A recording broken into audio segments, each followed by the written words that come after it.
Hey guys, Big J here from the Centre Bounce. Hopefully you're doing well on what this is a Thursday morning. Apologies for the team review coming out, but we're in a bit of a bad way at the moment. As you saw from the thumbnail, mate, there's no cash. No cash in my team. It's around 7 and half the bench is dead. It's a rough time. We're holding out, I think, till mid-season draft, and maybe we can recuperate, regenerate the team, do some funky things. The players on field are not bad. It's just the bench, and it's just trying to generate some cash and get some players in who, hey, maybe become the most crucial assets we do need to have.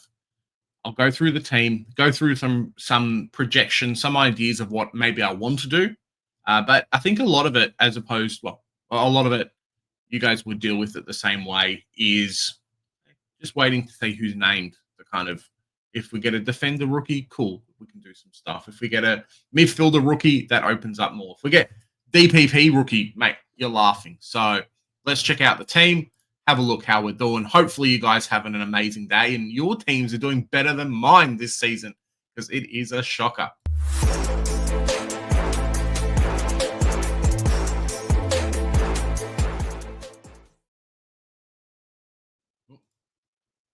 This week, we scored 24-10, boys and girls. It was not a good week in Supercoach land. The team value went up, which was great. The league wins went up, which was great also. But the season rank went down. We dropped 195 points. I would have scored 24, let's say 50 odd, if we did not have a one Hustwaite on the bench. But it is what it is, as we like to say here on the channel. There's not a lot you can do about it. How do you ever go around picking, hey, I'm not going to pick the rookie who is averaging like 75 to 80 versus an easy team versus a guy who's been struggling, doesn't know if he's a halfback or a winger, and has been scoring 50s? I don't know. I did it, and look what happened. Let's check out the team. Whitfield, Zorko, Clark, fantastic. Nice to see some big numbers there. Zach Reed, the god. I hope that Langford, if you guys follow me on Twitter, delist Langford hashtag, mate. Hopefully Zach Reed is back up and running. Predominantly, hopefully, being a keeper for us, which would be great. Riley Bice in trainer. Maybe this is the week he needs to go. He does have a lowish break even compared to his projected.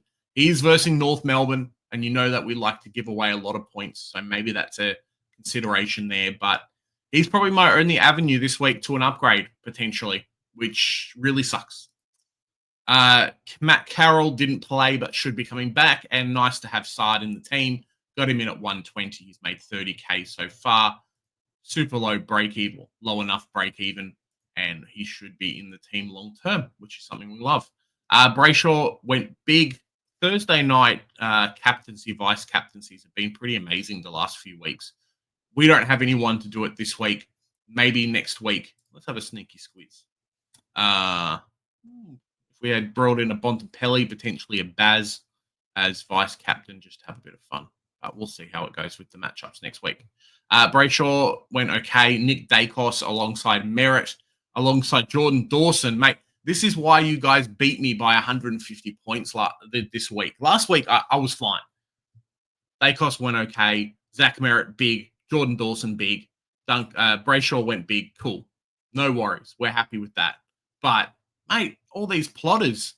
I paid up premium prices, and we're getting plotters in our team. This is not fun. I do not want the plotters, but it happens. Harry Sheasel 101. Stole a few of Caleb Daniel. We'll talk about him later.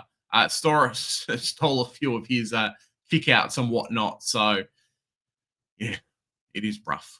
We brought in, originally we were going to fork up for Lockie Neal. We couldn't do that, or we didn't want to do that. And we missed out on Sandy Brock. We got inside instead. Worked out okay points-wise. We got Josh Dunkley's 139 versus a 90. I think I would have been a bit cranky if I had got a 90 in. And, if I had got Lockie Neal in, he scored a 90, I would not be happy. Adam Chera needs to go at some point. Has started to lose cash. He's going to lose more cash this week, which is not great. If you had offloaded him a few weeks ago, fantastic. If you had players to swap and trade him out. Fantastic. I just don't have it. It is rough. Hustwaite, obviously, he's not been named this week. He is named as emergency, but he's not really named as emergency. We knew on Monday. Well, we knew last week when he got subbed out at halftime on a 27 that he's probably not going to come back. Unfortunately, he did not make the flight to NT, which isn't great for him, obviously, for his chances of being selected this week, and he was not selected on field. Could have had Lindsay. I wouldn't have got 40-odd points. I probably would have got, let's say, 20 points-ish. The difference between Lindsay and the trainer would have been my points on field this week extra, which is okay. Tom Gross, nice to have him back. Hopefully is not the sub again. Scored 46 points in like 8 minutes at Supercoach. So hopefully, fingers crossed, he does okay. I can't cross my fingers. There you go. Fingers crossed. Hopefully he does okay. West Coast, another tribulation, another trial this week. Maybe the reason why I fork out for Ryan Marek. We will see. Camporelli. Dead rookies, man. People had Max Hall. If I had Max Hall over Camporelli, fantastic. If I didn't do dodgy trades at the start of the season, fantastic. Or bring in, it's probably worth saying starting, missing out on a few key players and whatnot. Kept him, obviously didn't work out. Ben Patton, a similar type of situation. Just guys we've held. The DPP's been nice. The ranking's been nice. But if I have another 2,400 score this week, which is likely, we are going to drop off pretty hard. Max Gawn, great. Ended up going vice captain for him. No worries. Tom DeConning, 104 was not great. And there are some question marks over him actually playing this week, which makes things even worse. Harry Boyd obviously didn't play. Petrarca, 99, was on track for a big score. Track, because his name's Petrarca.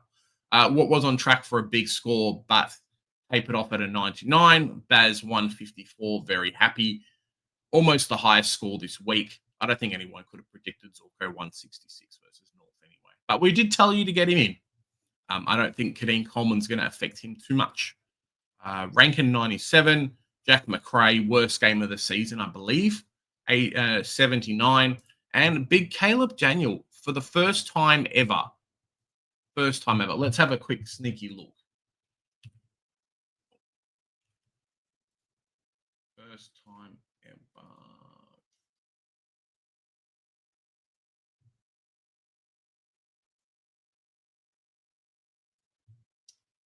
West Coast. That's North Melbourne.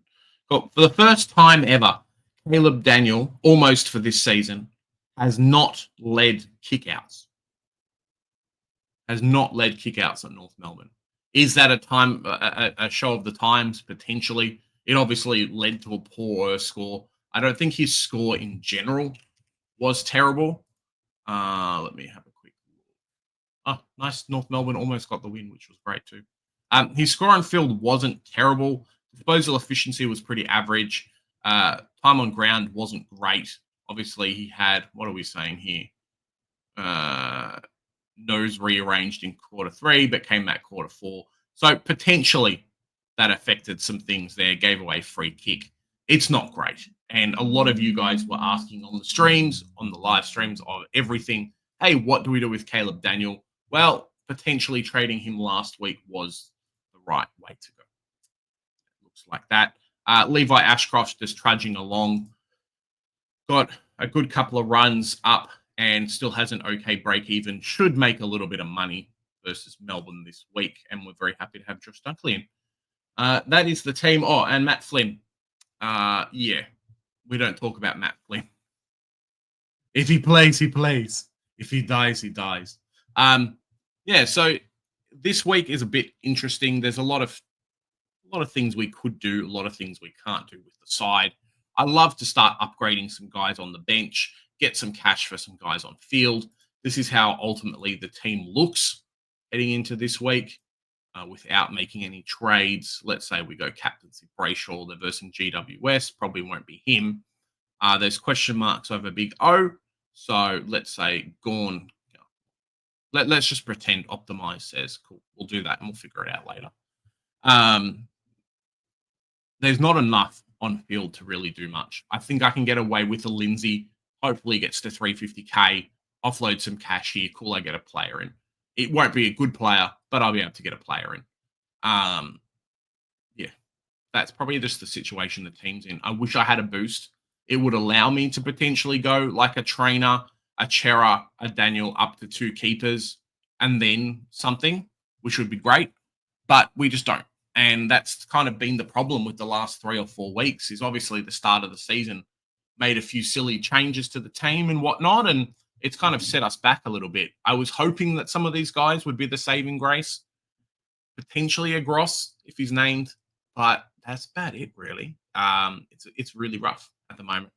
There's a couple of things that I am hoping I can do this week to at least steady the curve a little bit. There is some question marks over TDK this week, according to Mitch Cleary. He may be out. This was a rumor that was dropped, big footy, around the chat logs, whatever, beforehand. So we'll see what happens with him in the team sheets today. But potentially I was looking at something like a Chera and Caleb Daniel out, just because we don't have the cash gen to really be able to do anything else. I'm okay with holding a couple of rookies, but we are slowly whittling down the trades. I was looking at move him to there. Was potentially looking at a Sicily and the guy I love to hate, Mr. Marek, in there, which would give me, what is that? Because he's not going to play. So 1, 2, 3, 4 rookies on field, and then 1, 2, 3, 1, 2, 3, 4, 5, 6. 6 players left to trade, ultimately. I really don't care too much about the flex at the moment. I think I've kind of resigned myself to, hey, if I can get a good player in, I can get a good player in here. I don't have the trades to be able to sideways too much. Or to potentially have 23 primos plus something else. We'll see what happens. Potentially a Philippou or someone else takes this position. We'll see. That was the original trade. If I know Chera will never be a keeper, but there was potential for someone like a Daniel. Oh, sorry. Yeah, that looks a little bit better. So 1, 2, 3, 4. 4 rookies left on field, or no rookies left in the back line. 1, 2, 3 left on field, plus a Matt Flynn left to change. So Flynn, Ashcroft, Lindsay, Sard, Bice left to trade. So 1, 2, 3, 4, 5. So 5 trades left. Cool. Okay, I can live with that. That's not too bad. 17 trades, 5 trades. We'll have trainer plus a Bice equal the premium if we want to do that. Or Sheasel moves to the back line. Trainer plus a Bice equals somebody. Cool. Maybe that's the play for next week. We shall see. I wanted a Sandy Brock in here. I'll have a look at that trade now. But I don't know what the job security is like. I don't think it's great. As we've always done, it's kept us this long, is just maximize your points on field. Forget about the bench a little bit. Now, if TDK's out, which I think he may be, just from what I'm hearing, it makes things really rough. It makes things atrocious. Potentially, can I do anything with this? Cherry out. And I had a look at this. I can't even get Matthijs Philippou in, which, okay, isn't the best, but at least it would be something. I can't even get him in this week, which really sucks. Like, it sucks. So if only Cherry didn't go bananas, we would have been okay. I was considering doing... What are you doing, Supercoach? Go away. I was considering doing as well something like this. Getting rid of a trainer. Cool. I have some money. I can go Cherry plus any rookie, potentially Sandy Brock into the back line. Okay, we can do that if we need to. It's just the difference in points is so much. Like, can I do something like this, the Conning and a Hustwaite potentially out? Get him? No. So I need to spend up and get a little bit more. Can I do the Conning and Connor Stone, for example? Ooh, potentially.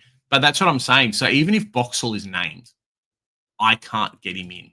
The only one I don't even think I can afford Cooper Simpson. Yeah, I can't even afford Cooper Simpson. Like, scraping the bottom of the barrel, but I can't even afford him. The only one I can get in is Archer Day Wicks, who I just don't think the job security is there, to be honest. It's just not there. Joe's saying Guelphy, Joe's saying Gresham, and a few others are potentially coming back. Hayes would have been the perfect trade in this week. On the bubble next week, cool. But, yeah, just doesn't work for us. I think that may be what I'm trying to do, though. Probably not Connor Stone. If I go trainer out, I can get a Sandy Brock and keep the midfield, or can trade him and get a Sandy Brock still in here. Not that he's the best, but there are some options in terms of players I can afford, things like that. I think Boxall is probably the big one. If I can get a Boxall in, we're okay. I've heard Ben Jepson as well, the savior at 99k, may debut this week too, so we'll see what happens. I can afford a Jackson Binns. I can afford Cody Angrove. I can afford a couple of these players, but yeah, the money, the cash gen, whatever it is, just dried up quite a lot. Hardiman last week would have been fantastic. Waiting a little bit for team sheets to see what I'm forced to do. I would love to have Cherry. It is nice when it's a team that you go for that's doing really well, when the players do well versus the other way around. And I hate to watch North Melbourne games knowing that every hit out he does get as the team gets better, I'm not getting Supercoach points on field, which really sucks. So, yeah, that's kind of the idea. If I do the Marek and Sicily trade, though, finishes off, one line in the team, which is great, finally, or close enough to one line in the team, which is great. Gives me some money and a pathway to upgrade next week, which is also great.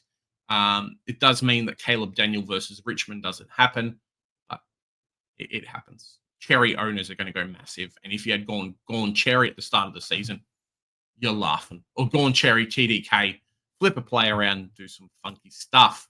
Waiting for team sheets is probably the name of the game. If you guys jump on our live stream today at 5:30 for the drive home, you'll be able to see what I do with my final team this week. Bit of a predicament, but I'm not going to be someone who... There's been content creators in the past who have just flicked the switch and said, cool, see you guys next year. Not going to be here. You know, things aren't happening. We're not doing great, whatever. But I'm not one of those guys. I'm sticking it through. You guys will see. The objective was always to beat my ranking from last year. Potentially we can do that. It does not look great at the moment, but there are upgrades to do. There are players to potentially bring in. We just need the cash. And with that, guys, we'll see you in the live streams. We'll see you everywhere. Hopefully we put out some extra content this week for you. If not, have a fantastic weekend if we miss you. Because here at the Centre Bounce, we do the hard work so you guys don't have to. Bye for now.